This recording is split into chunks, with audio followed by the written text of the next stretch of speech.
माँ बनने और जिम्मेदार माँ बनने में बहुत अंतर है। एक्चुअल में क्या अंतर है, ये माँ बनना अलग बात है या जिम्मेदार माँ बनना अलग क्या है, और दोनों के बीच में क्या अंतर है, अगर जानना चाहते हो तो इस वीडियो को अंत तक जरूर देखें। मैं हूँ महक सिन्हा, आपकी दोस्त। मेरी चैनल को विजिट करने के लिए, मेरे वीडियो को देखने के लिए मैं आपका हार्दिक स्वागत करती हूँ। दोस्तों, मैंने इसलिए कहा कि माँ बनना बहुत आसान है, लेकिन एक जिम्मेदार माँ बनना बहुत मुश्किल क्यों बोला, मैं अभी एक्सप्लेन करूंगी। दोस्तों देखो, माँ तो आप इजीली बन जाते हो, जैसे कि मतलब माँ बनना, मेरे कहने का ये मतलब मत समझिएगा कि माँ बनना आसान है। ऑब्वियसली माँ बनना भी बहुत मुश्किल है, मैंने उस वे से नहीं बोला। मतलब जिम्मेदारी उठाने के बारे में बोला कि माँ बनना आसान है, लेकिन एक रेस्पॉन्सिबल माँ बनना बहुत मुश्किल है।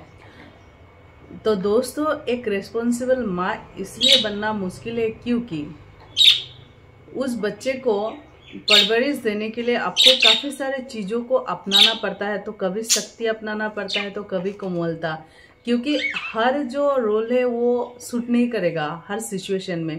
क्योंकि अगर बच्चा बिगड़ जाता है काफ़ी हद तक, तो उस जगह पर आपका शक्ति को अपनाना बहुत ज़रूरी है। और अगर जैसे छोटे छोटे चीज़ों को समझना, या फिर अगर वो दुखी है या फिर कुछ चीज़ों के वजह से मायूस सा रहे, या फिर अकेले अकेले रहने लगे, तो उस जगह पे आपको कोमलता दिखाना चाहिए, ना कि गुस्सा आना चाहिए कि ये ऐसा क्यों शांत बैठ रहा है, किसी से बात क्यों नहीं कर रहा है। अगर आपके बच्चे में थोड़ा सा भी बिहेवियर में चेंजिंग आता है, तो आप ये जानने की कोशिश जरूर करें कि एक्चुअल में हुआ क्या है जिसके वजह से उनकी बिहेवियर में चेंजिंग आई है। तो उस जगह पर अगर आप शक्ति आजमाते हो, तो वो बच्चा आपको कुछ नहीं बताएंगे, जिसके वजह से उस सिचुएशन पे आपको कोमलता यूज करना होगा। कोमलता नहीं, कोमलता।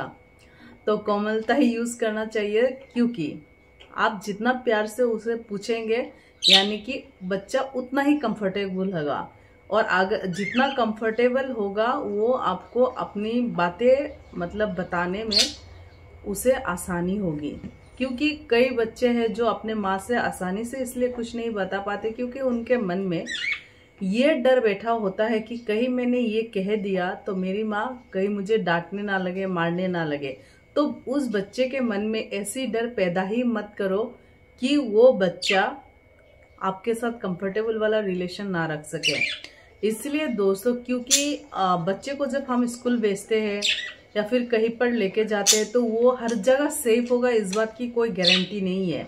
तो उस बच्चे को जब आपके साथ रिलेशन कंफर्टेबल होगा, तो वो बच्चा हर चीज़ को आपसे बताएंगे। जैसे स्कूल से आता है तो आप उनसे मतलब ऐसे पूछो, एक एज ए दोस्त टाइप, जैसे स्कूल में आज क्या हुआ, किसी से दोस्ती हुई या नहीं, क्या पढ़ाया क्या नहीं पढ़ाया। ये सारे जो है कहने को तो बहुत छोटे छोटे चीज़ें हैं, लेकिन ये एक्चुअली ध्यान देने वाली बात है। तब आप जान पाएंगे उसके साथ स्कूल में क्या हो रहा है, या फिर कहीं गया है तो वहाँ पे क्या हुआ है। अगर आप वर्किंग लेडी है तो आके पूछो कि खाना खाया, या घर में क्या किया, खेला नहीं खेला। ये सारी चीज़ों को आप अगर रोज़ पूछते हैं, तो उनको एक हैबिट हो जाएगा कि वो हर चीज़ आपको बताएंगे। तो अगर वो हर चीज़ आपको बताएंगे, तो आपको ये समझ में आएगा कि बच्चा सेफ है या नहीं है, या वो किसी परेशानी से तो नहीं गुजर रहा है। तो ये सारे चीज़ें आपको जब समझ में आएगा या फिर आपको पता होगा, तो आप उसका रास्ता इजीली निकाल लेंगे।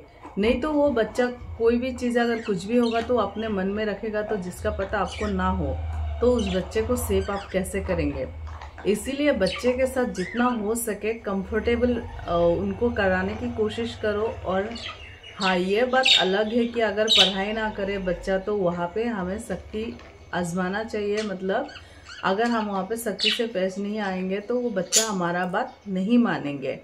तो इसीलिए दोस्तों, चीज़ों को समझो कि कौन सा सिचुएशन में बच्चे के साथ किस तरह का बिहेवियर करनी चाहिए। इस तरह का बिहेवियर करो कि, क्योंकि देखो, बच्चे जैसे ही बड़े होकर आते हैं, तो वो अपने माँ से कुछ शेयर नहीं कर पाते, जिसकी वजह से वो बाहरी दुनिया में दोस्त बनाते हैं। और उस दोस्तों में से कुछ बुरे भी होते हैं, अच्छे भी होते हैं, लेकिन उनको ये फ़र्क करना नहीं आता है कि वो जिनसे मिल रहा है या जिनसे दोस्ती बना रहा है वो अच्छे हैं या बुरे हैं। तो इसलिए आप उनका दोस्त बनो कि उन्हें बाहरी दुनिया में दोस्त ढूंढने की ज़रूरत ही ना पड़े। तो चलिए दोस्तों, यहाँ तक था। अगर वीडियो पसंद आता है तो आप ज़रूर शेयर करें, और अगर लाइक भी करना, और कुछ कहना चाहते हो तो कमेंट बॉक्स में कमेंट करो। और अगर मेरे चैनल को अब तक सब्सक्राइब नहीं किया तो ज़रूर सब्सक्राइब करो।